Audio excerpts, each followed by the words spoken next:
waiting for Brian Howard. I'm right here. Morning, guys.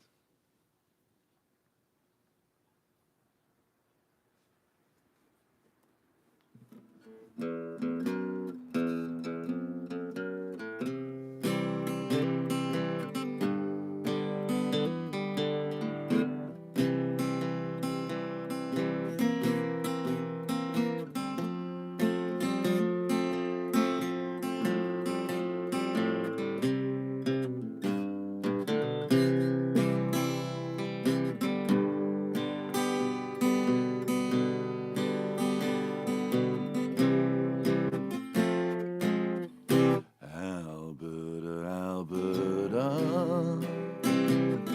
where you been so long? Alberta, Alberta, where you been so wrong? Ain't had no loving since you've been gone.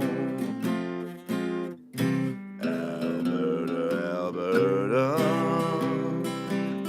where'd you stay last night? Alberta, Alberta,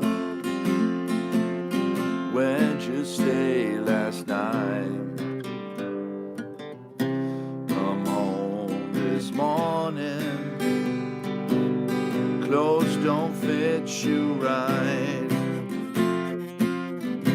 Alberta, Alberta, girl, you're on my mind. Alberta, Alberta, girl, you're on my mind. Ain't had no loving such a great long time. Alberta, Alberta, where you been so long? Alberta, Alberta, where you been so long? Ain't had no loving since you've been gone.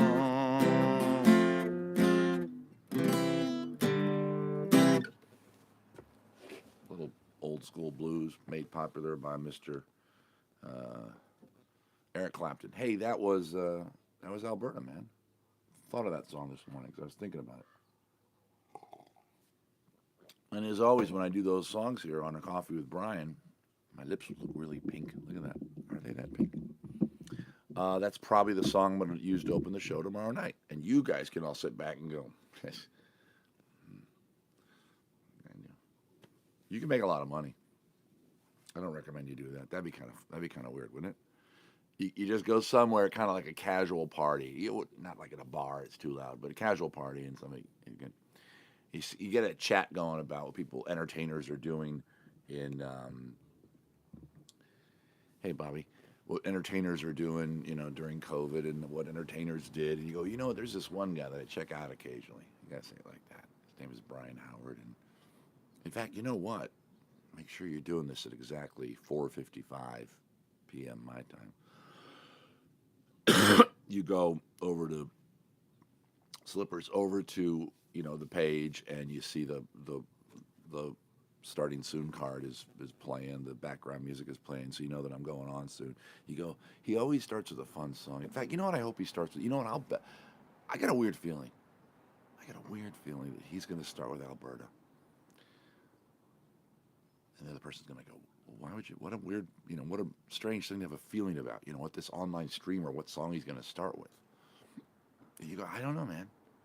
I have powers. You got to make it sound weird so the person thinks that you're insane. And then you go, in fact, I'll bet you I'll bet you $100 it starts with Alberta. The person goes, you're on. And sure enough, the card goes away.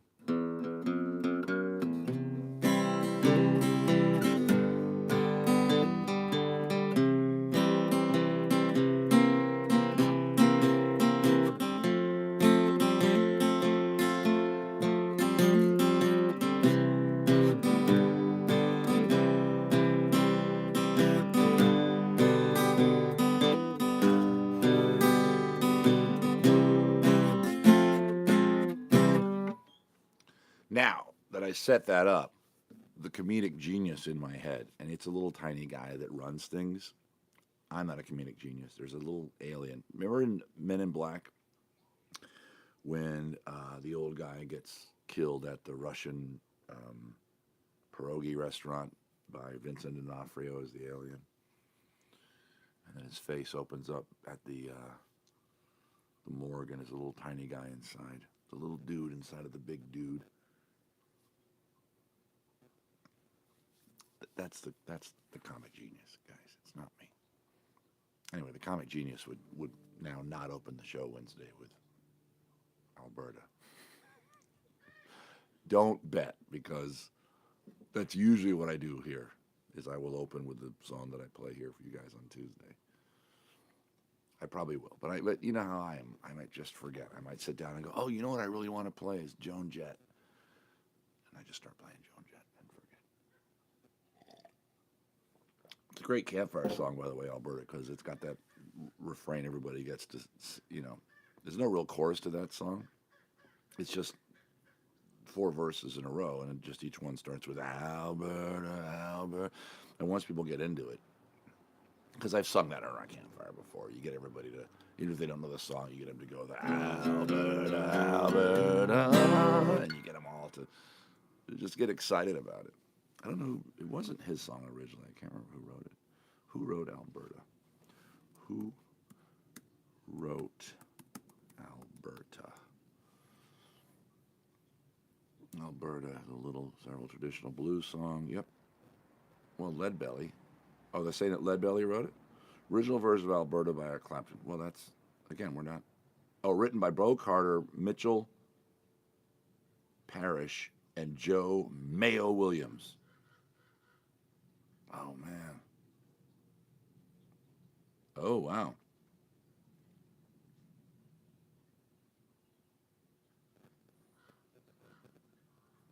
Wait, now there's some confusion here. Oh, there's a little story here, guys, on Spin. A very old story. A story from 2010. Do I even bother reading it? The song Alberta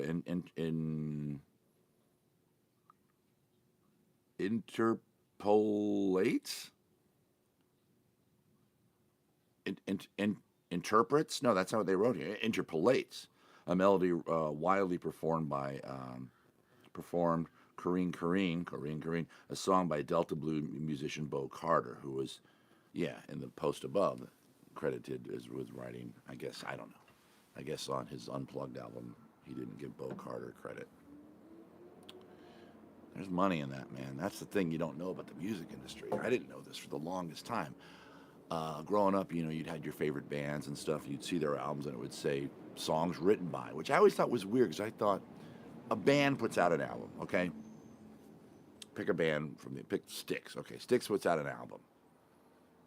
And they released Too Much Time on My Hands. Okay, that's a Styx song. All the guys in the band created the song, didn't they, to some degree? But apparently in music publishing, that's not the way it works. I didn't know that for the longest time. I think most music fans don't know that, and it's kind of weird. But the publishing is where the real is. Just ask Pete Townsend, who made so much more money than Roger Daltrey over the years because he wrote all those songs. Roger Daltrey sings them, he gets paid, he gets money, gets a chunk of the ticket sales, but every time CSI starts,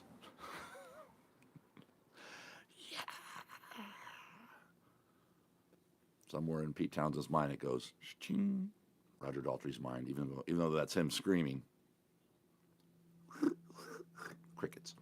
I don't know what their publishing deal is, but that's the basics of it is what I just gave you.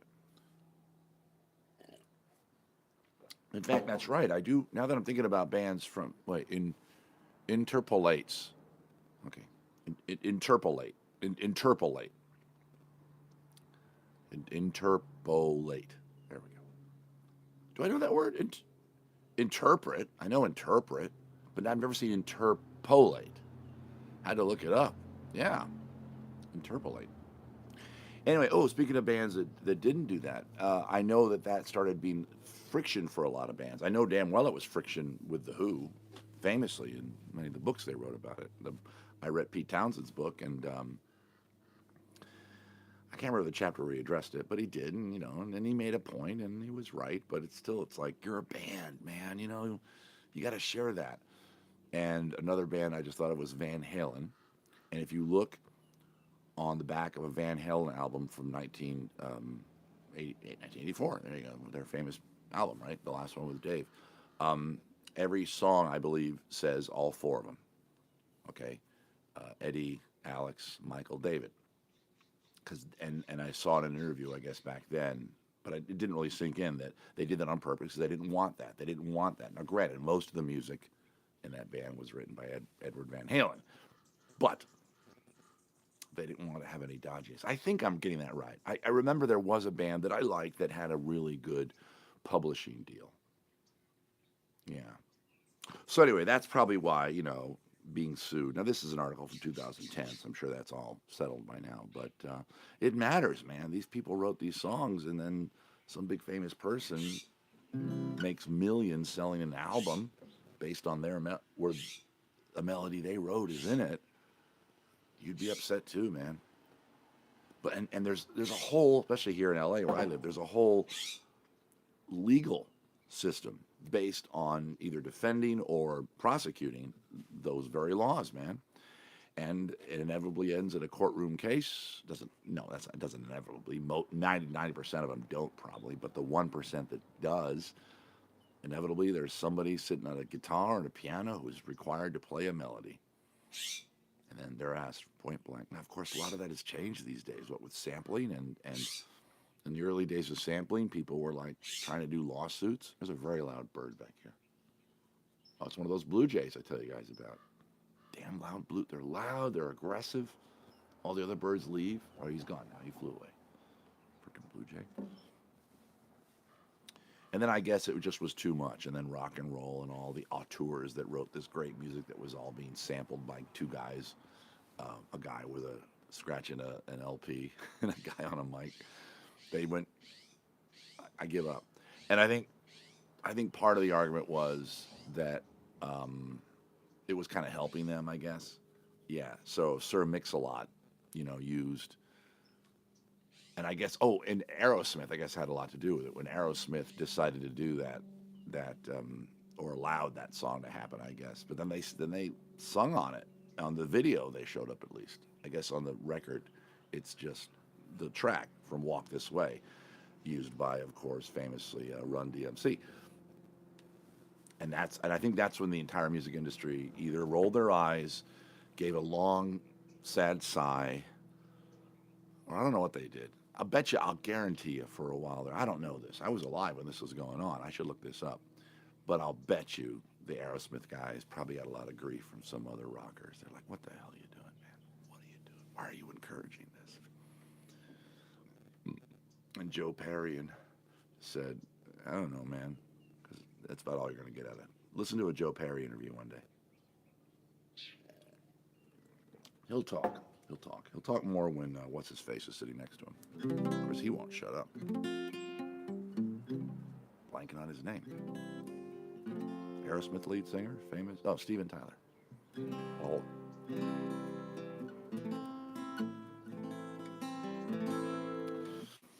So be careful with your content out there, fellas and ladies.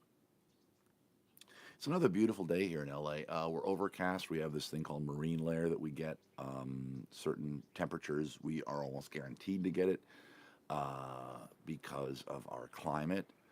As you know, we are an arid state. Well, this part of the state is. We're an arid county, I guess you'd say. We're not quite a desert. You go east of here, you'll absolutely hit desert. But where I am is Los Angeles is not quite a desert. I don't know. I'm not a geologist, guys, so don't ask me to. Or topographist, who decides jungle, swamp, desert, that guy or gal, whoever that person is. I'm not that. But it is dry. Of course, our water's very cold. We've talked about that before. It comes down from Alaska. So all those fun little vintage films of people surfing and frolicking on the beach here in Southern California. Topographer. All right. Thank you, Chase. Topographer. Please keep in mind when you see the Beach Boys and you see Gidget and you see Frankie and Annette running into the water, here in beautiful, picturesque Southern California, that water is really cold. It's not like going into the water in Maryland, where I'm from, or North Carolina, or Florida, where the water can get up to like 80 in Florida, even warmer on the middle of July. Here, we're lucky if in the middle of June, lucky, lucky if it gets to 65. And it'll be hot. You'll be at the beach, the sand will be hot. You're like, oh my God, I just got to run into the water. And it's two extremes. It's not cool. When I was a kid in Maryland, the sand would be hot. It gets just as hot in Maryland in July as it gets here in LA. Let's just get that out of the way right away. And you go, I want to cool off a bit. You go to the water's edge. Of course, the water's a little colder than the air, as it usually is. But it's not a shocking cold. It's like, okay, oh, chilly. Okay, I can go into this. No problem. Swim, swim, swim. Ride your little raft. Get scraped up nipples. I'm scratching my left nipple right now. It's itchy. I don't know why. The nipple thing, we're going to digress a lot today, obviously. I would ride rafts a lot. That was what you did when you were a kid at the beach. You'd get this pre-boogie board, okay? Kids, there's no kids in my audience, but you get the idea. Pre-boogie board, we have these things called rafts. They still exist. They're still out there. And you inflate them. They were about as big as a boogie board, maybe a little wider. I don't know, but they were square, rectangular. They were scalloped the way things are. They're like an air mattress, okay? By the way, they're not an air mattress. So if you're the guy who takes that really weird single air mattress thing to the beach, okay, there's the ones made for a pool. The ones where you're meant to recline in a pool. It usually has a big pillow back. It might even have a cup holder, but it's inflatable. You always saw at least one guy trying to take one of those into the surf where the waves are. And those things aren't designed for that. So as soon as the guy lays on it, the first wave comes, it folds him up in that thing, ties him into a little burrito, and then he drowns. It's very, very sad. There's a whole group of people out there at Ocean City, Maryland's job it is to take corpses out of... That's not true. I mean, that is true, I guess. There are lifeguards, and there are, police and officers that will help when somebody is in trouble, but they're not distinctly meant for people that get wrapped up in pool floats. Don't take a pool float to the ocean. There you go. Anyway, the rafts I'm talking about much more durable, and you could rent them. You could rent them. If you didn't bring one with you, you could rent one, and they're pretty reasonable. I remember they had a neat little inflation. Instead of having the blow it up yourself thing, they had the same kind of inflation thing that a bike tire has, or a car tire, one of those little things with a pin in it. And they would attach it. You'd see them there in the morning if you got to the beach earlier, because they deflate them every night to fold them up to get them in there, however they were stored. Then in the morning they're out there. They got like 100 of them to get through, and they're really taut. They didn't weigh much. They were full of air, but boom, boom, boom, they were firm. They'd still fold a little bit, but not as much as the pool float. And that's what we would use. We wouldn't use the rentals. We owned our own after a while because we were regular beachgoers. But they mostly had this sort of fabric surface. Now, if you guys went to the beach a lot, maybe you know what I'm talking about. It was kind of like that raincoat material we would sometimes have. Remember, it was rubberized on the outside? But it was like fabric-y on the inside. But these were made, for some reason, flipped. Whereas that fabric part was on the outside. I think it's so that you could stay on the damn thing. Because they put the slick part on the outside, it'd be too slippery, probably. I'm just guessing. I don't know.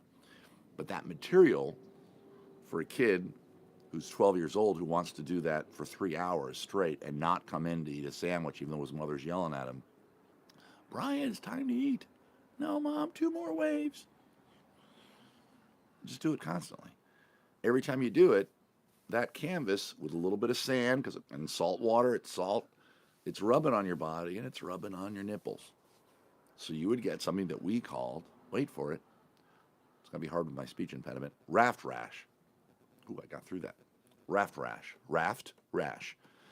And I would go home after a wonderful week at the beach with my nipples screaming, little scabby things on them. Welcome to Coffee with Brian, by the way.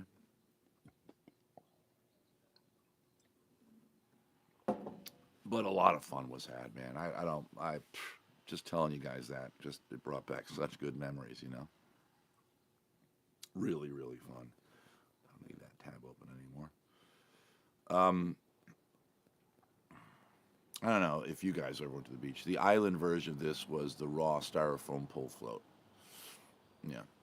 Depends what kind of water you're in, Lauren. You said the islands. I don't know if you mean something in the Puget Sound, or near where you live, where there's no waves. Sure, but when you're on the Atlantic Ocean and there's waves, it can't be a styrofoam thing because it'll break the second you get hit by a wave.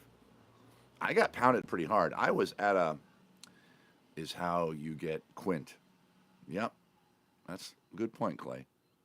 Do you think Quint ever went to the ocean for pleasure?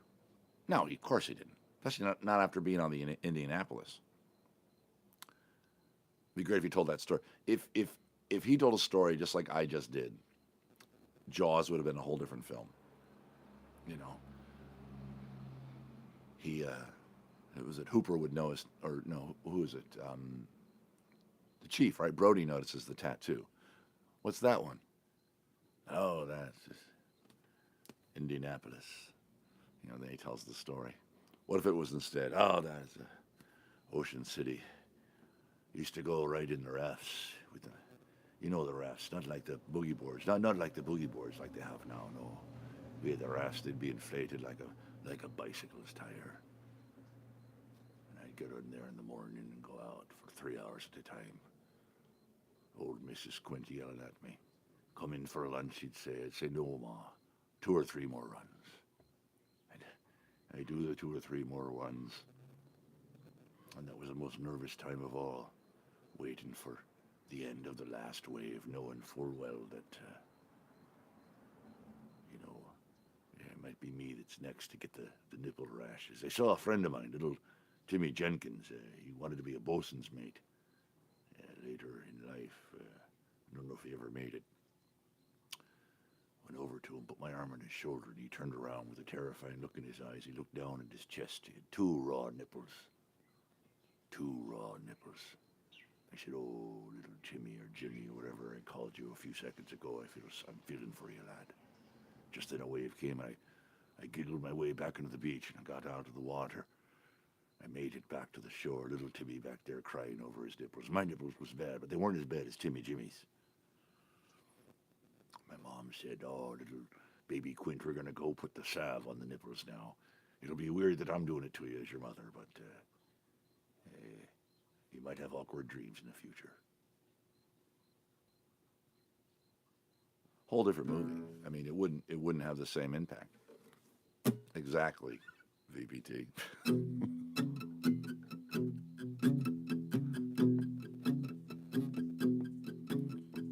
Riding waves with rafts in Atlantic Ocean back when I was 12 or 10. Doing it for hours and hours on end. Till my mama made me stop. The canvas of the raft would rub upon my chest, bringing raw skin to the surface. I would go home happy with my rafting, but my nipples would be feeling worse. I have them raw nipple blues. Raw nipple blues. I feel really good from my head to my shoes, but I had raw nipple blues. I'm feeling very creative today. There's a mosquito around me. I gotta go pick up my meds. Speaking of my meds, I wanted to do this right in front of you again because I've been off these again. And when I say off, it means I'm just forgetting to take them for like 5 days in a row. I was really good about it. Really good about it. I have no idea why I got so bad about it. Hang on. And I'm not sure if that's what's affecting my dreams again. Now, being off, I mean, remember how during COVID, I told you guys that I was suspicious that the meds were causing the weird dreams. Remember the weird dreams I was having? I'm not really having those that much again, but I had one last night that ended violently. And I'm going to warn you before I tell you really quick about this. Visually, I'm just going to push right through it when I get to the violent part, but it's real quick to the point. But remember that I'm experiencing this dream as if it's absolutely 100% real, not as if I'm watching a war movie or a fantasy film with like people fighting and dramatic. This seemed like reality. Okay.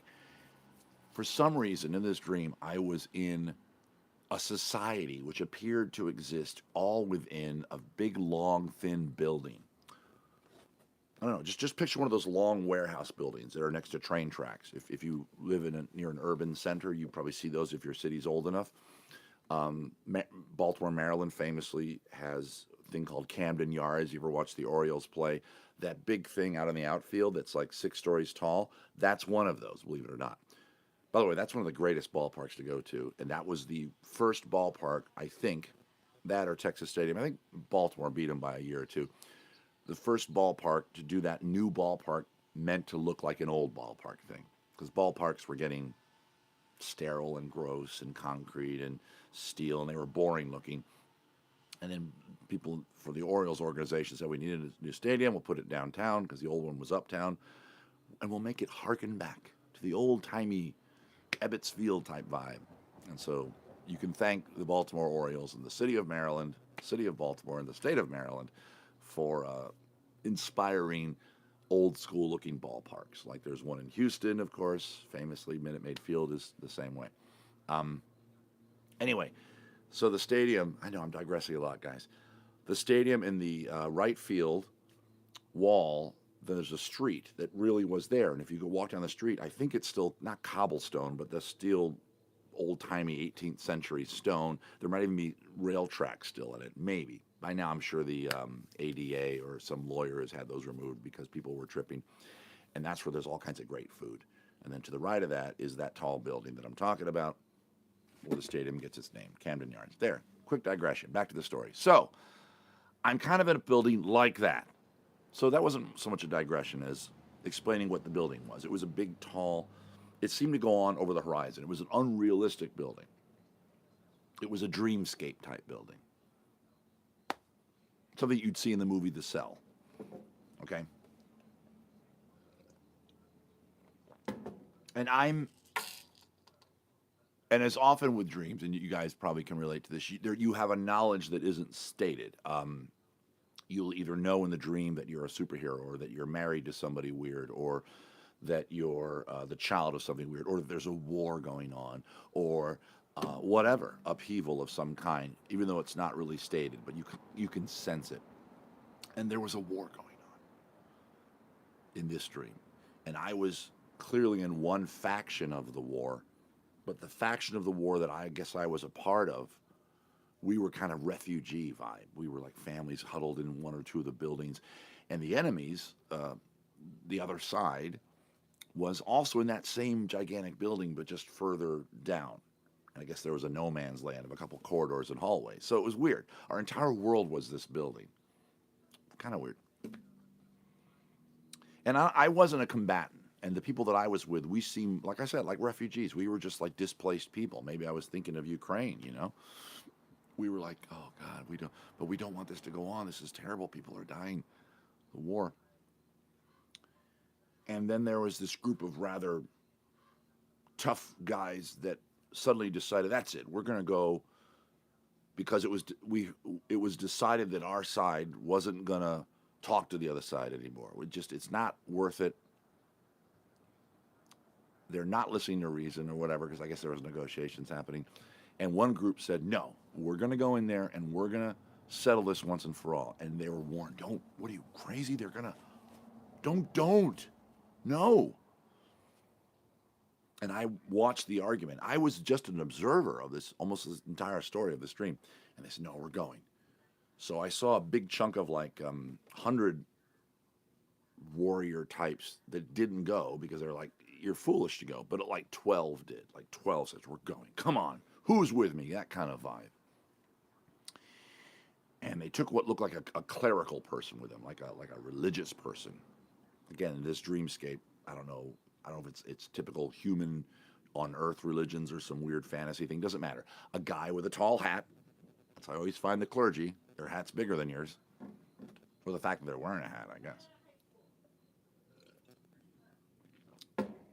And they went off, and somehow I could see them. Like I was on a high floor looking through a window down to a courtyard in the building, which was really just probably a much larger room. Maybe the roof had been bombed out, but some pale kind of icy light was hitting it, very moody. A lot like Dune. Imagine the damn planet in Doom, whatever it's called, I'm forgetting it. Like that, with you know, okay. And I see them doing their negotiation or trying to, and the enemies come out and they look almost exactly like those other guys. Typical war observation that we're all basically the same. Why are we fighting? Kind of thing in my subconscious, I guess. The clergy guy looks like he's doing a little, hear me out here. But I can't hear him. But then I see a guy come up behind him and kind of take his sword and kind of put it on the back of his neck. And I think then I hear the enemy people say, oh yeah, something to the effect of, um, what's in it for us kind of thing. And whatever the clergy guy said, I don't recall what it was. He was starting to answer when I saw the guy wield the sword back, cut his head off. That's the violent part, guys. Now here's the deal.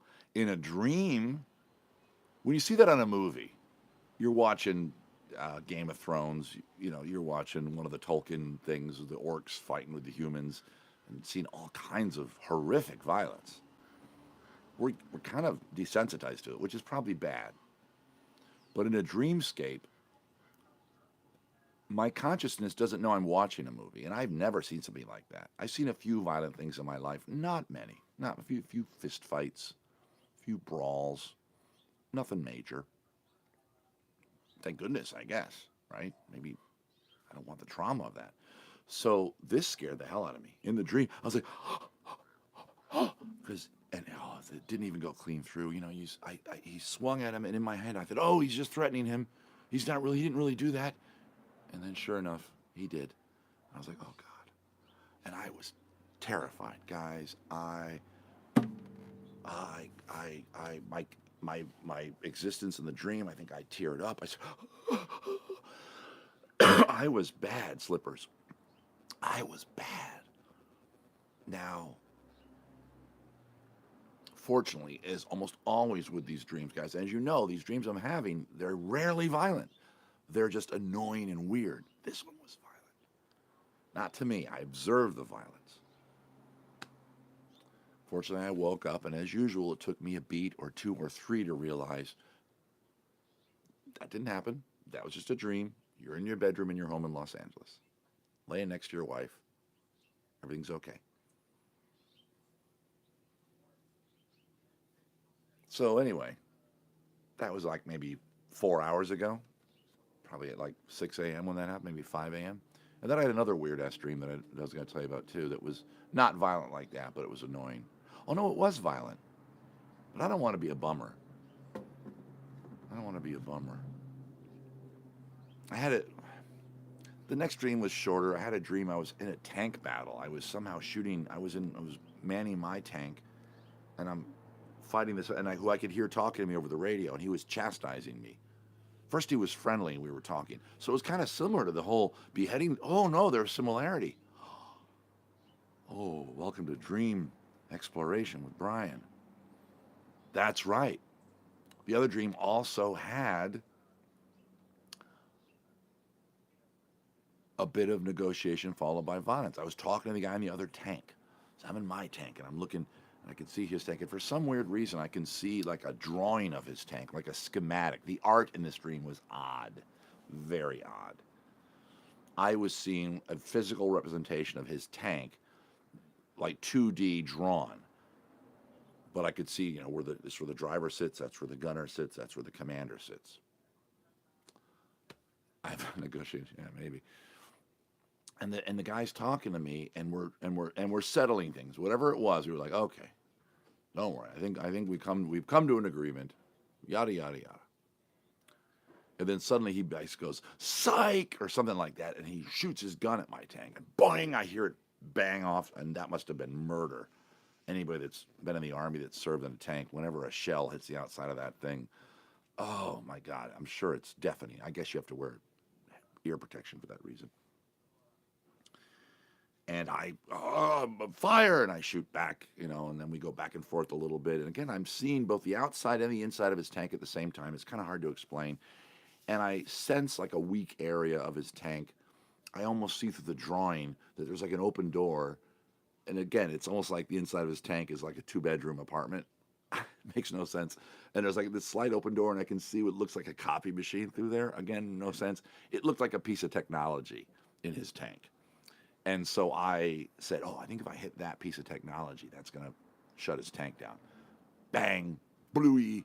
Sure enough, I don't know if I, in the dream, killed the people in the other tank or not. I don't know. The dream ended. But I was, again, panicky because I'm thought, oh my God, my tank's going to blow up and I'm going to die. So those are my dreams last night. Well, I had a lot of dreams, I'm sure, but those are the two that stuck. Now, is it because I'm off the meds or not? I don't know. After this video, I'm going to throw Lucy in the car. Not throw her. I'm going to place her gently in the car. And we'll take her for a car ride over to the drive-through pharmacy. I got a little medication for my back. I mean, those are the dreams, guys. And it wasn't until just now telling you about them that I realized there was a similarity. In both dreams, a character in a conflict with somebody else is trying to be reasonable and calm, and then all of a sudden it gets horribly violent. In one, I'm observing it. In another, I'm a part of it. I got nothing to read into. I mean, you guys read in whatever you want about that. But that's what it was. And then I wake up. And my back itched, so I had to get up. My back hurt a little.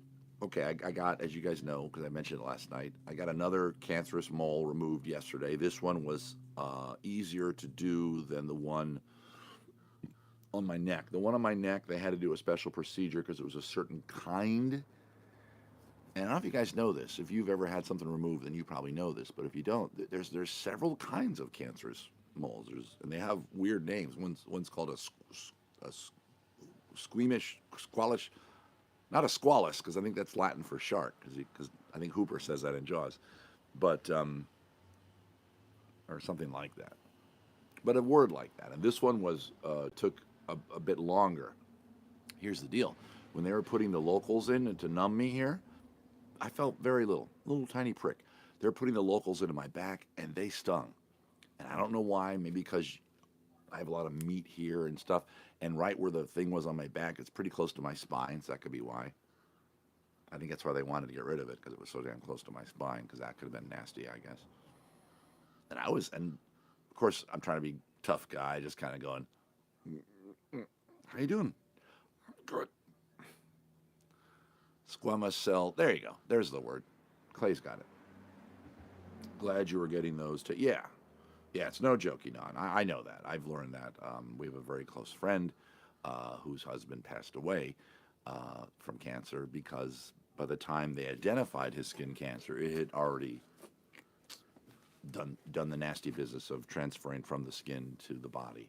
And if you've got those things all over you and you don't know it, it can suddenly be in your neck fluid, in your spine, in your lungs, in your heart. So yes, just like Anon says, guys, get mapped, okay, which means you go to your dermatologist, you take your clothes off, and we talked about this last night, and they go boom, boom, boom, boom, boom.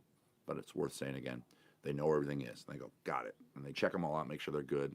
Got it. And then you go every 6 months to go. Anything new, anything weird. So I've kind of been mapped, although not officially. I think they said you should come in maybe after I get the stitches out from this one, I'll make an appointment to be mapped.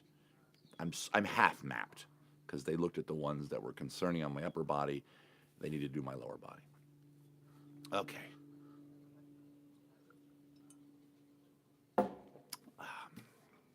Some guys are texting. I'm in a group right now for a dad band. Past 2 Halloweens in a row, we've played in this dad band we put together at my friend Paul's house at the top of the hill where I live, where a lot of our kids used to trick or treat. Our kids are all kind of too old for it now, but we still do it. We still put the dad band together. The street kind of is narrow up there, not a lot of cars go by, and it becomes like a little street party. It's actually kind of fun. And last year we did it, the year before, I'm just me playing the guitar. I'm a fine rhythm guitarist. I can count to 4. And I can start Genesis's Turn It On Again. And there's another dude who played the guitar who was like a pro here in town. He was like a session guy who wailed and could, of course, play anything. So I didn't have to play well. I just had to keep a rhythm going. Give that guy a good rhythm.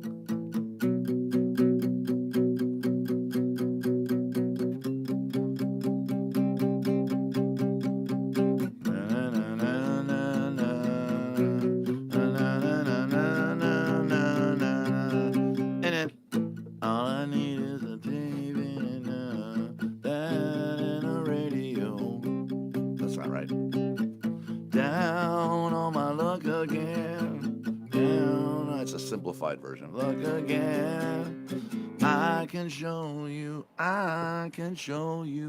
some of the people in my life. Genesis. Turn it on again. Okay. Okay, so cutting stuff off my back is what I was talking about. So the locals hurt a little more than I wanted them to yesterday. The removal was very quick, but it's that feeling. It doesn't hurt, but and you could feel the snipping because she had scissors. For some reason, my visual of what she was doing was with rounded edge kindergarten scissors. I have no idea why. In my head, that's what I'm picturing. Of course, she's not. She's using high-end surgical stuff. And I wimped out about the pictures. I wanted to show them to you guys. I thought, you know what? I'm gonna hand the camera to her, the phone, and say, could you please take pictures on every step? I didn't for two reasons. One, I feel like that's a bit presumptuous. I'm sure they're sick of that kind of crap. They probably get it a lot from all of us, not just people that have online careers, but people that are just like, I just want pictures. Oh, everything's pictures now. Here's a picture of my back. And two, she was alone when she was doing it. When they did the neck thing, she had an assistant who I guess I couldn't. But then they hand the phone and they're wearing gloves. It's not a perfect surgical environment. I'm just sitting there. I'm not under, and I'm just in one of those exam rooms. I'm not in but still, if they touch my phone and then they got open body in front of them, that's not good. So I didn't do it. But when I take the bandage off, which I haven't yet, and we'll look at the stitches, I'm a little worried though, because they said be very careful not to do any heavy lifting for the next day or two, which is fine because it happened on Monday and I got time for this Saturday when I do have to do some heavy lifting at work. But moving around in bed, just rolling from shoulder to back to shoulder to snuggle position 2 to back to snuggle position 4. I felt pulling, and I'm like, oh man, I don't want to tear a stitch. It stung a little, and I thought, did I tear a stitch? I asked Maria last night before I went to bed. I took my shirt off, said, do you see blood on this bandage? Does it look like I tore a stitch? She said, no, there's no evidence that you did, so shut up, you weirdo. So I guess I didn't. So I got to go get my oral antibiotic. Wait, antibiotic? Yeah. Of course, I have a topical one left over from this. And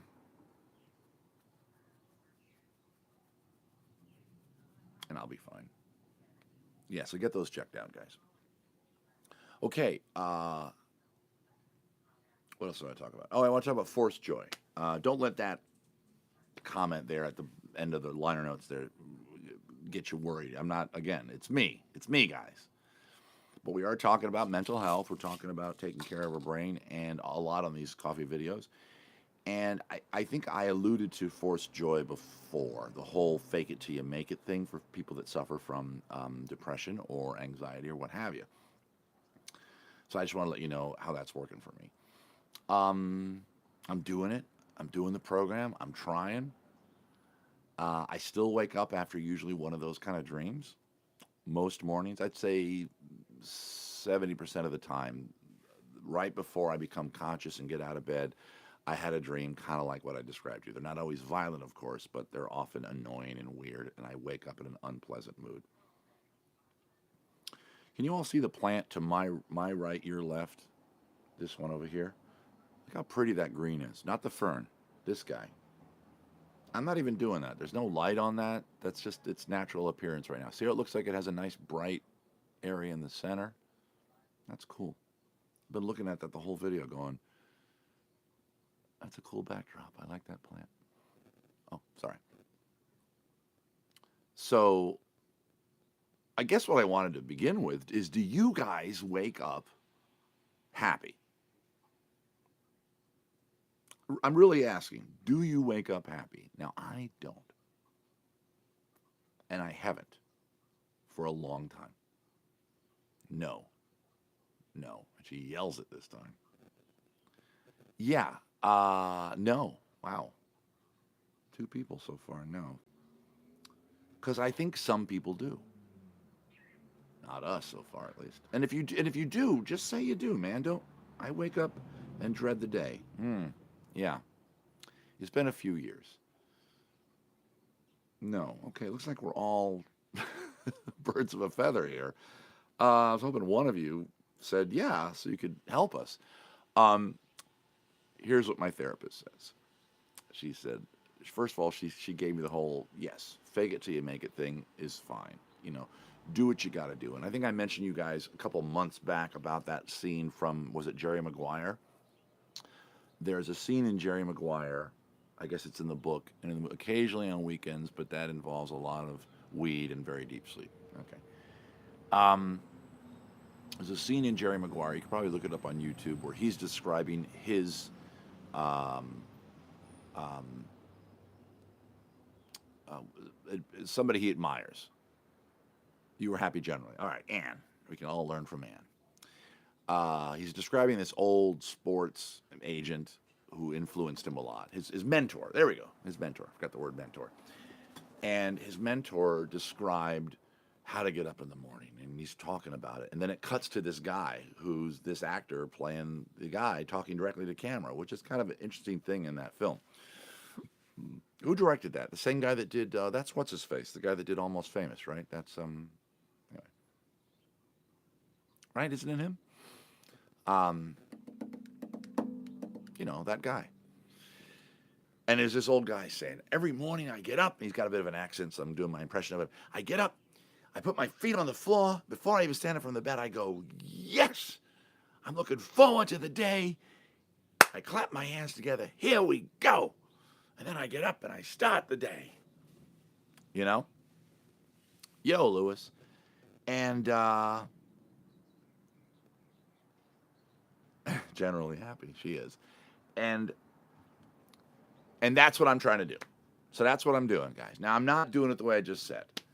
I'm putting my feet on the floor. I'm sensing the floor. A few times I have clapped my hands. And I've gone, okay, here we go. Let's go. And that's so far, that's really all I'm saying. Because I don't want to set up unrealistic goals, right?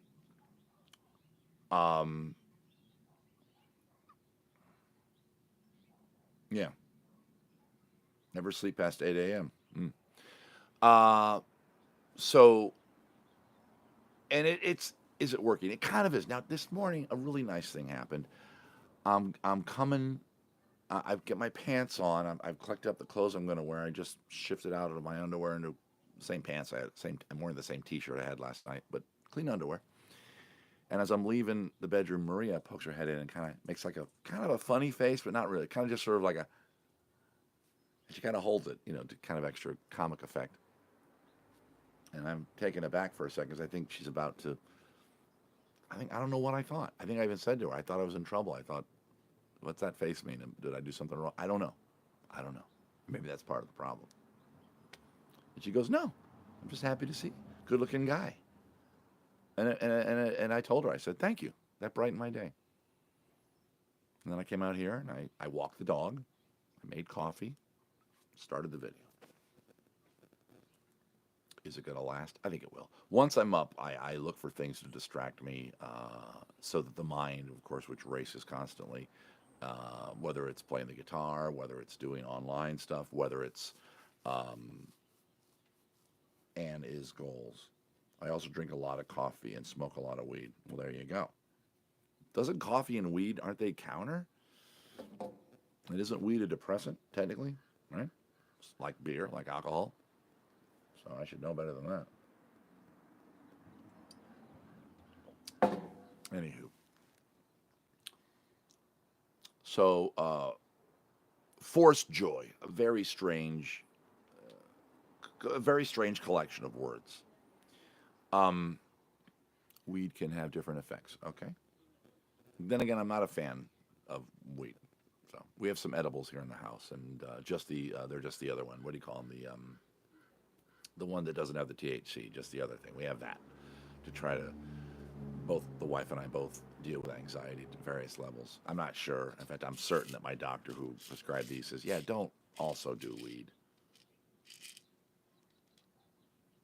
I don't know, maybe.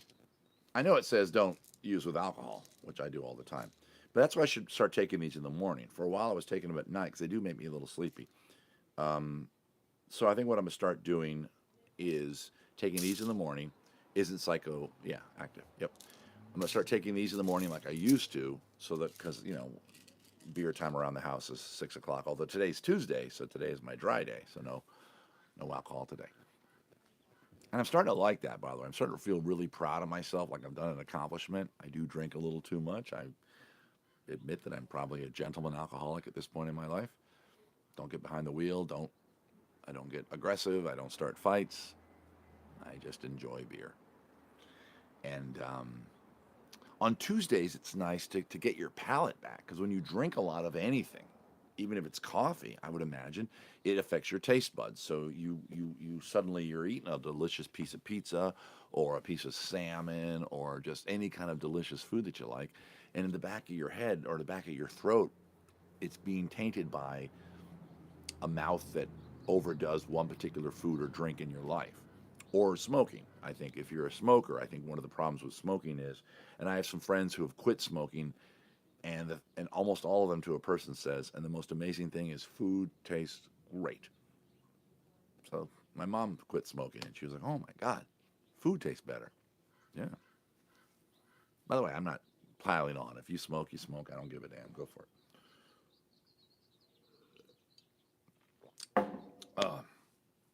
But I'm doing the best I can with that, and we'll see how it works out. One thing is I got to stop getting off the meds. Okay, if you're on a med, guys, stay on your med, especially if it's a brain med, if it's something that's going to help you out. Because, and my med is the kind, I guess, that's designed. At least that's what the doctor said when I first was prescribed to me years ago.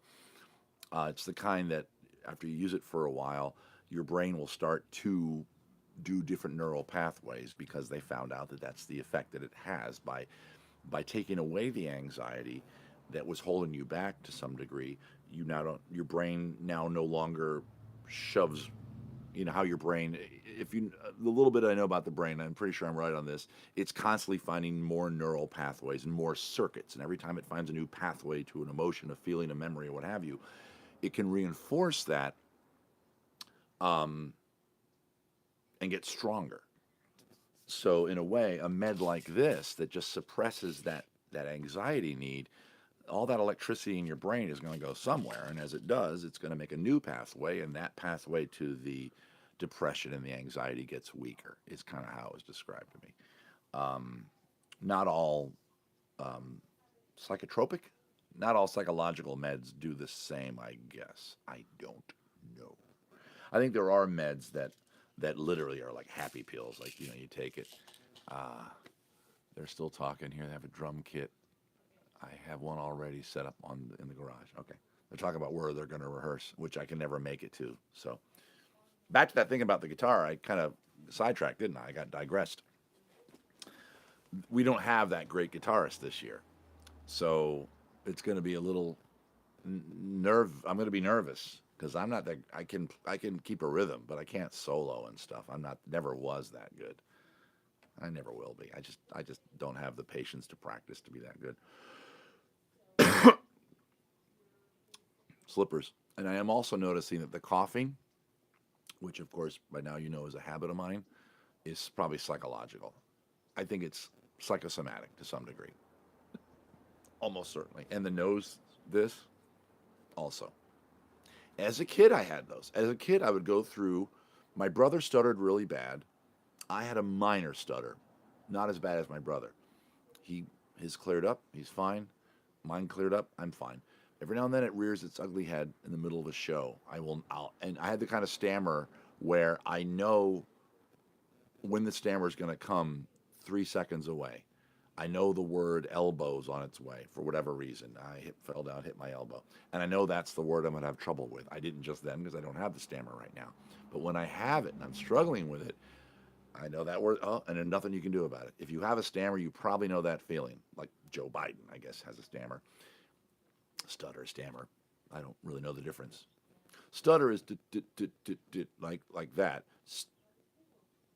Stammer, I think, is like that, where you just pause. If I'm wrong, somebody who's a linguist will correct me, and I'll get smarter. Thank you. I like getting corrected and learning new stuff. Or change transmitter productions. Thank you, Anon. Yeah, I don't smoke cigarettes. Which med you are taking, and you may. So let's not med shame. I am basically I'm taking a generic Celexa.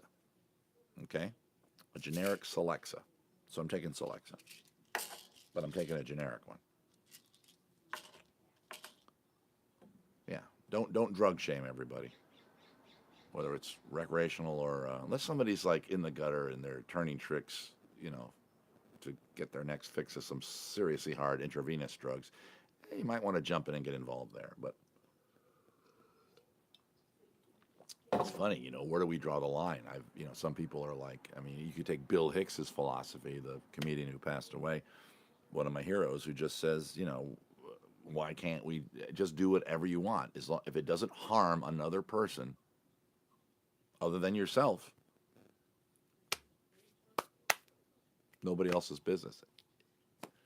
I guess yeah, but then there's the whole idea of that person harming themselves. Do we sit by as the tribe of humans and go, oh, Bob's just over there, looking for his next fix. His arteries are almost dried up. One more hot dose and he's going to die. What do you do? I don't know. Again, as always on these videos, I get into a very deep subject when I have 3 minutes left. I do it on purpose to keep you tuned in. I don't do it. Please, I don't. It just, that's the way my head works. I don't know why. I think you help people because that's a subject we could probably debate and go back and forth on. I think naturally we want to help each other, and I think we will, if we see somebody, that's the whole idea of an intervention, whether it's a drug addiction, alcohol addiction, any kind of other addiction, and I've suffered with a few of those.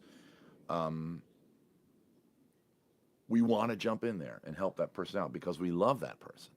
We care for them. But there is that philosophy, like I said, and Bill Hicks is not the only one that brings it up. It's like, I guess it's a pure, not utopian, that's not utopia, the pure individualist philosophy that, whatever you do, if you're not hurting anybody at all or bringing any potential harm to anybody, should be legal and go for it.